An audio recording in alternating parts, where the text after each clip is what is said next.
네, 여러분 안녕하십니까, 윤치혁입니다. 청카바 입으니까 괜히 웃음이 나오는 거 있죠. 기분이 좋습니다. 그리고 잘 입지 않는데요. 옷을 잘 고른 것 같아요. 이걸 입고 엘리베이터를 타고 올라오는데 우리 건물주께서 교수님 정말 멋지십니다 라는 칭찬을 들었습니다. 칭찬은 고래도 춤추게 한다는 말이 실감이 납니다, 여러분. 이 청카바에 우리 YCY 교육포럼 배지를 착용하려고 합니다. 제가 늘 착용하고 다니는 배지입니다.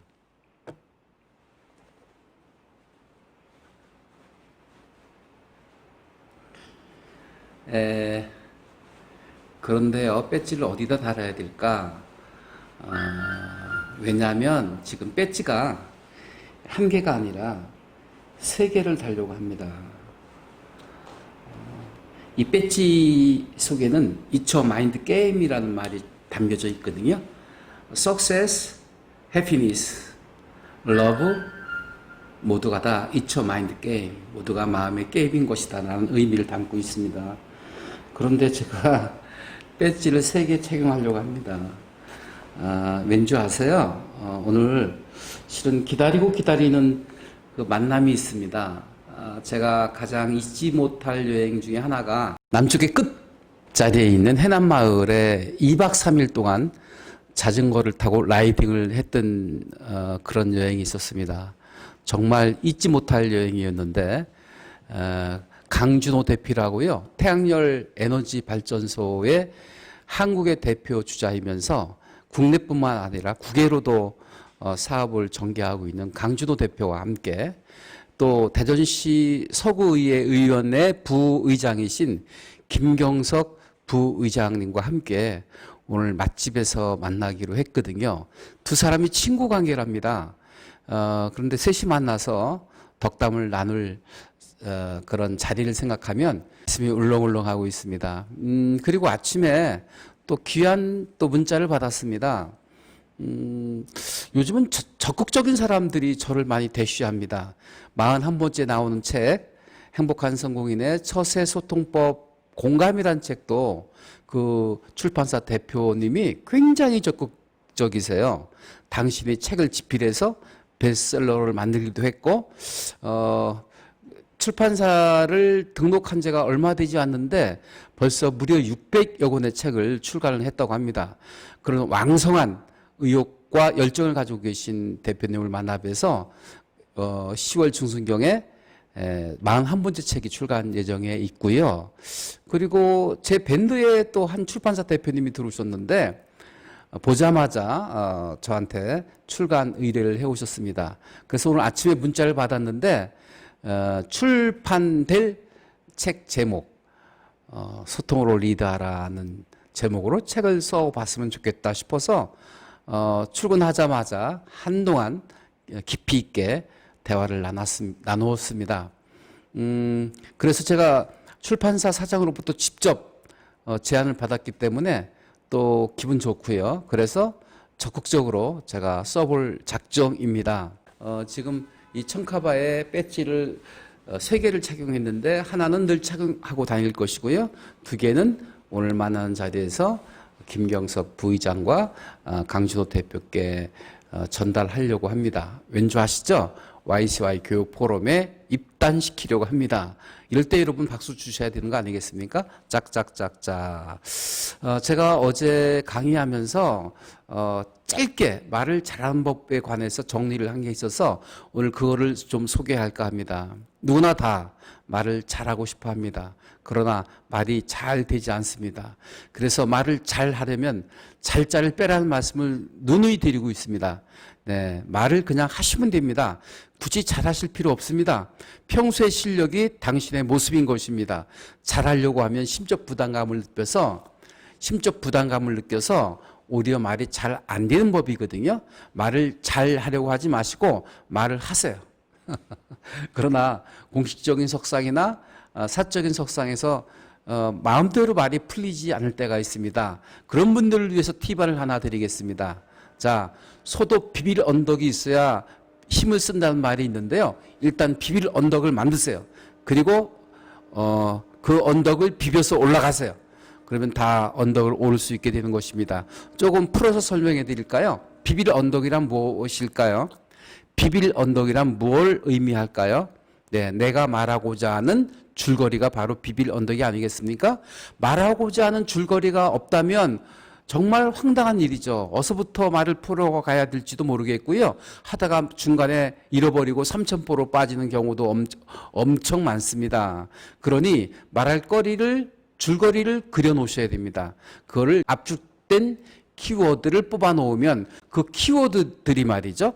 자기들끼리 그룹핑이 됩니다. 그래서 하나의 도식화가 되고 그 도식화된 그림을 가지고 그림 그리듯 풀어내면 그 도식화된 것을 풀어내면 좋은 스피치, 훌륭한 스피치가 될 수 있는 것입니다.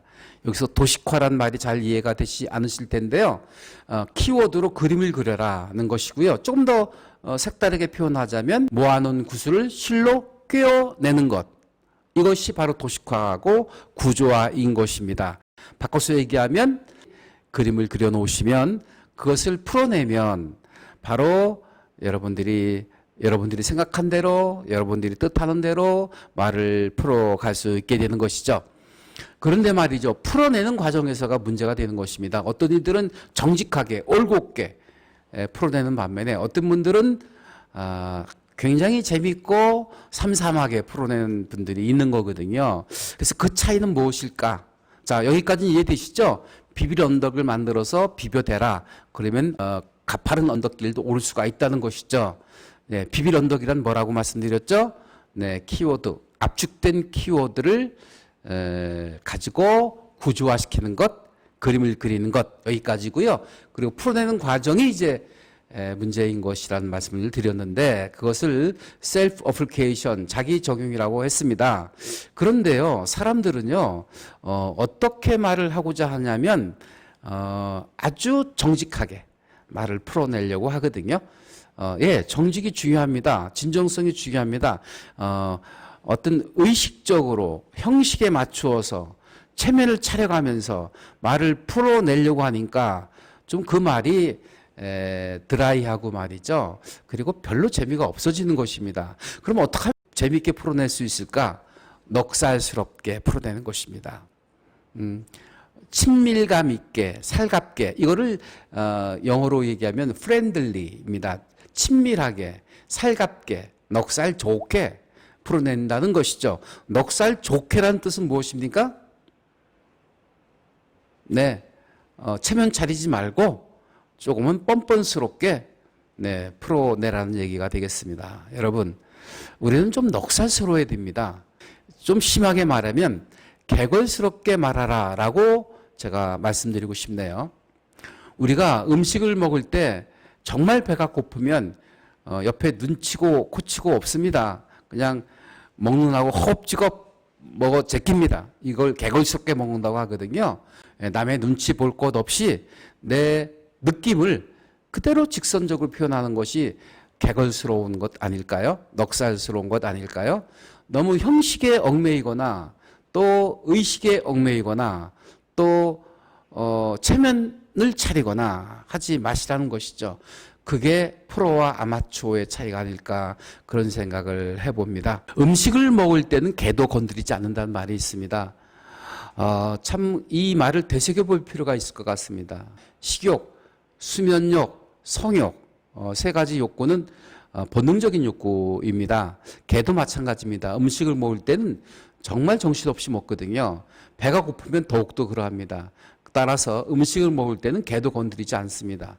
사람도 음식을 먹을 때는 탓하면 안 됩니다. 구박하면 안 됩니다. 네, 가장 인간의 기본적인 욕구를 해방 놓아서는 되지 않는 것입니다. 음식을 나눠 먹으면 적는다는 말이 있지 않습니까, 여러분? 네, 그래서 식구란 말이 생겼습니다. 음식을 같이 나누는 사이가 식구인 것입니다. 우리가 만난 음식을 먹다 보면 정이 드는 것입니다. 배가 고플 때는 사람이나 짐승이나 굉장히 예민해져 있습니다. 따라서 어려운 부탁을 할 때는 바로 식전에 부탁을 하는 게 아니라 식사를 나누면서 부탁을 하게 되면 훨씬 상대방이 수용할 수 있는 가능성이 높다는 것이죠. 정말 배가 고플 때는 이것저것 가리지 않고 먹기에 바쁘거든요. 그래서 그때 건드리면 안 되는 것입니다.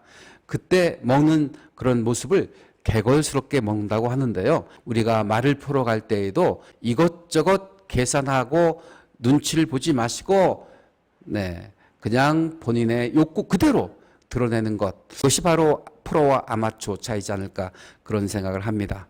네, 오늘 여기까지입니다. 고맙습니다.